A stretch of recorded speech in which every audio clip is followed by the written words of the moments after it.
les noms en français ont un genre, masculin ou féminin.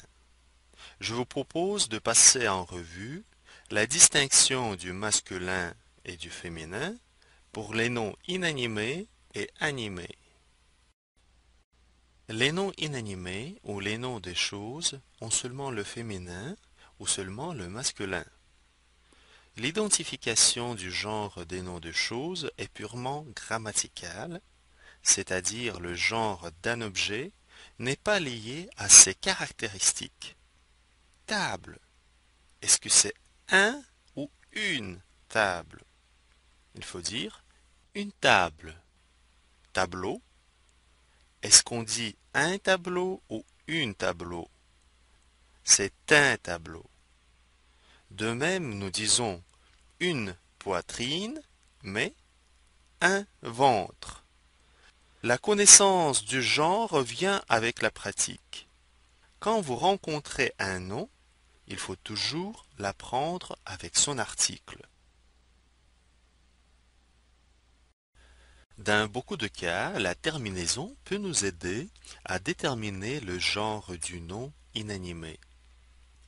Notons que la terminaison est un dernier élément d'un mot. Ainsi, il y a des terminaisons qui sont propres au nom masculin et au nom féminin. Le francophone parvient à la maîtrise du genre grammatical des noms de choses en grande partie grâce aux indices que lui fournissent les terminaisons.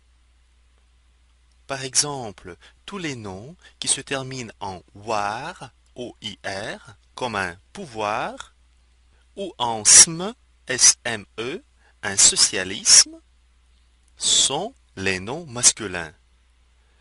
Parmi les terminaisons des noms féminins, nous distinguons par exemple tude ou ture, une habitude ou une conjoncture. Je ne vous présente pas une liste exhaustive de toutes les terminaisons des noms. Vous pouvez le trouver dans votre manuel, dans le chapitre « Le nom ». Je vous conseille fortement de les apprendre. C'est très utile dans l'apprentissage du genre des noms. Vous pouvez aussi consulter la section pour en savoir plus, où je vous présente beaucoup plus de détails et de subtilités de la langue française. La plupart des noms de personnes peuvent changer de genre en fonction du sexe. S'il s'agit d'un homme, ou dans les cas des animaux d'un mâle, c'est le masculin.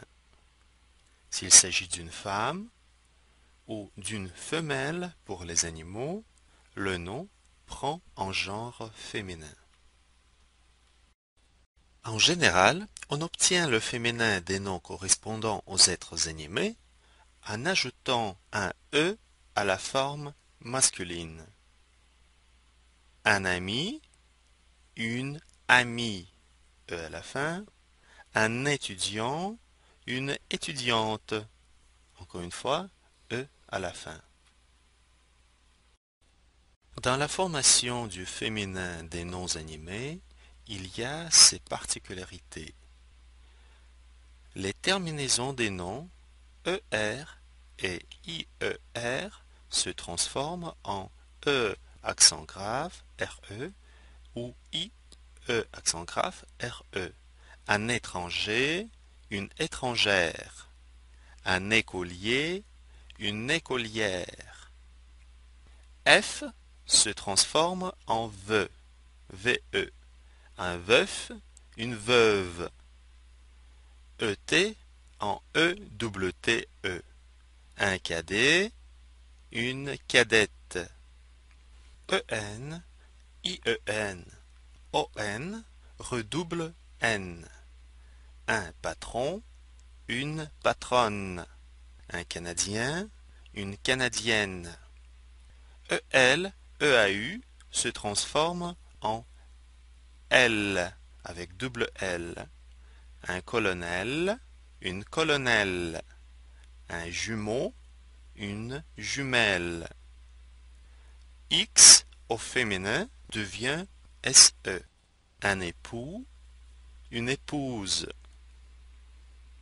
IN, AIN, AN, d'après la règle générale, on ajoute E à la fin.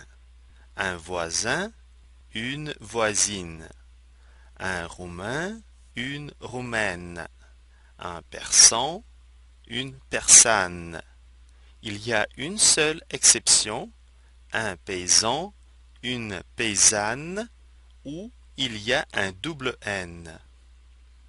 Heure devient euse. Un vendeur, une vendeuse. Un acheteur, une acheteuse. Alors que teur se transforme en trice. Un directeur, une directrice. Vous allez peut-être me demander pourquoi nous disons acheteur, acheteuse, mais directeur, directrice.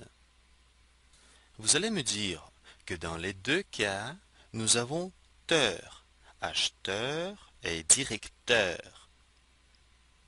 Dans le cas où nous avons teur à la fin du nom animé, il faut voir si le T fait partie de la racine du mot.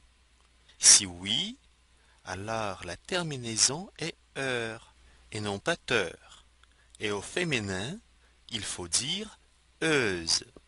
Sinon, la terminaison est teur, alors il faut dire trice au féminin. Une question logique qui se pose est de savoir quand le T fait partie de la racine et quand il ne le fait pas.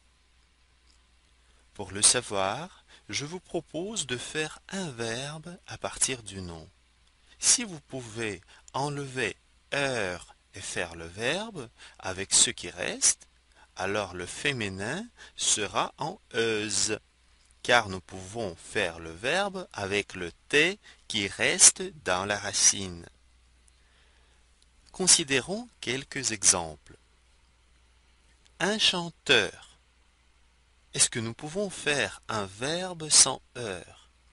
Oui, c'est le verbe chanter. Le T fait partie du verbe. Alors, au féminin, nous allons dire une chanteuse. Un autre exemple, un conducteur. Nous avons le verbe conduire. Dans ce verbe, il n'y a pas de T. Alors, il faut dire une conductrice.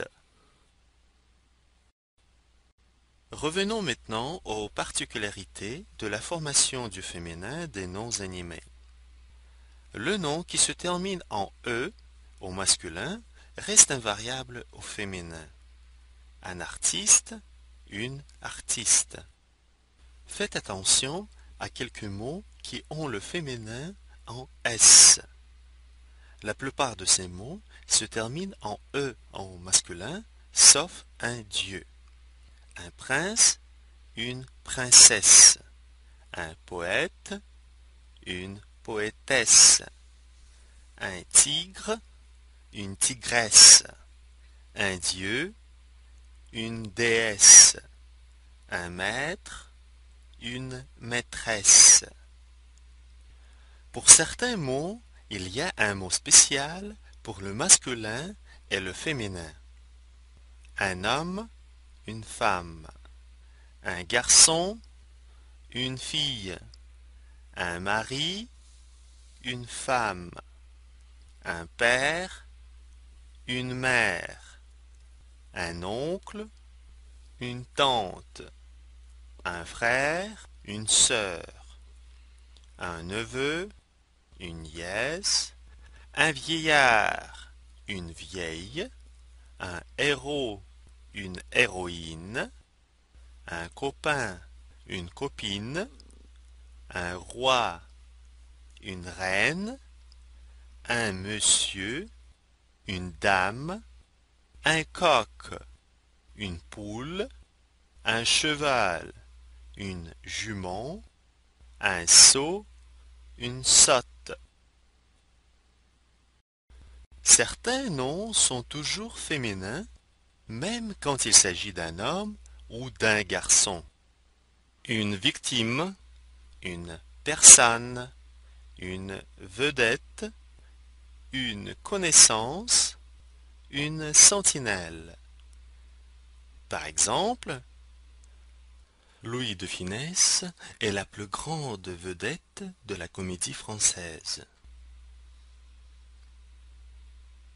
Certains noms sont toujours masculins, même quand il s'agit d'une femme ou d'une fille. Un mannequin, un être, un bébé. Par exemple, Rebecca est un bébé adorable.